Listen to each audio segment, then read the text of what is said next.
Niliona jana rafiki yangu, na unajua kama kuna mtu anafaa kuulizwa maswali, huyu mtu alipata kuwa naibu wa rais kivipi? Mimi ni mmoja wao wanafaa kuulizwa maswali na Wakenya. Na leo nataka nisimame hapa niombe Wakenya msamaha, wenye wanaelewa ya kwamba ule wa Munyoro ni bipolar na ni mwenda wazimu.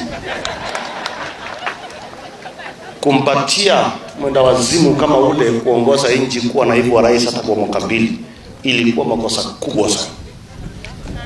Na naona kila siku anaongea, anaropoka. Hata afikiri, hata atafuti kujua, afanye research.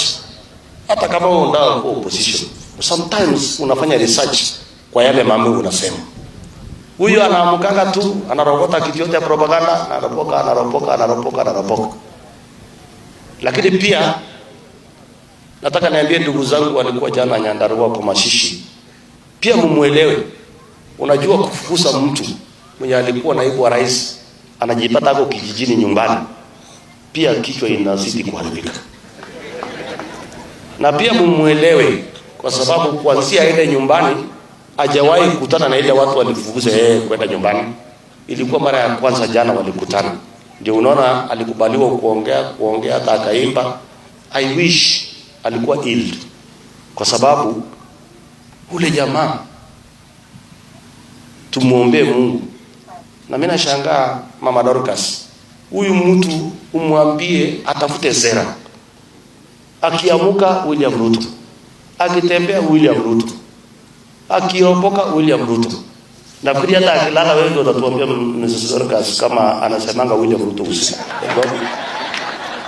Ana agenda, ana sera, ana mipango, kazi yake William Ruto. Sasa jana niliona anaita Ichung'wah Kimani, leader of majority wa Kenya, tunamheshimu. Ati vijana wadogo.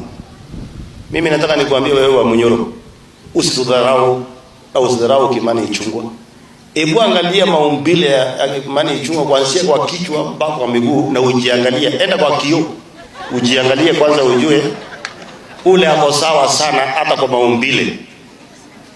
Je, akili? Unamuita ati kijana mdogo.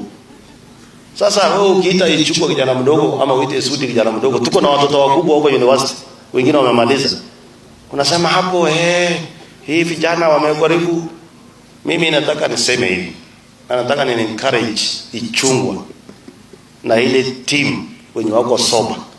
Fanyeni bidii. Baada ya William Ruto kuongoza hii nchi, nyinyi ndio mtaongoza. Nyinyi ndio mtakuwa rais, nyinyi ndio mtakuwa manaibu wa rais. Huyu ni mtu mambo yake imekwisha. Huyu ni mtu ni kama scrap. Unajua scrap ikishatumika inaenda inachomwa tena itengenezewe nyingine. So tunaweza ongea na watoto wake, lakini sio huyu, kwa sababu huyu ni wazimu na ni bipolar. Na mimi nataka niwaambie wewe wa Munyoro, please tafuta sera, tafuta mipango, kuwa na maneno unayesaambia Wakenya wanasasikia.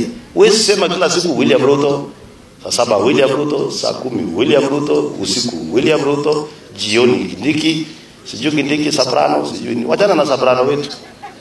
Huyo Soprano ni mtu mwaminifu sana.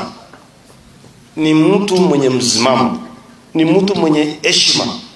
Kuanzia huyo Soprano akuwe naibu wa rais, hata ukiona William Ruto rais wa Kenya kupata nafasi ya kufanya kazi. Kwa sababu wewe wa Munyoro ni kama kuoa bibi na wrong number kwa nyumba. Kila siku ukitaka kufanya kitu ni kama inzi ama ni kama nini, napiga kelele kwa masikio. So tunataka tukwambie, please tafuta sera zako na kina Kalonzo na hiyo timu yako, mtengeneze sera. Wachana na hii team ya broad based. Nasikia jana unaingilia speaker, sijui alifanya nini. Sijui unaingilia nani, sijui alifanya nini. Na wacha nikuambia wewe wa Munyoro mapema, si unanijua. Hii kura tutakushinda na hiyo timu yako asubuhi saa 11 asubuhi mapema. Hiyo watu wote unaona hata wamekaa hapo. Hiyo kura hata isipojaa tutajaza. Na tutajaza kwa hii makura iko hii dunia. So don't waste your time. Kwani wewe unaona William Ruto ako na mimba?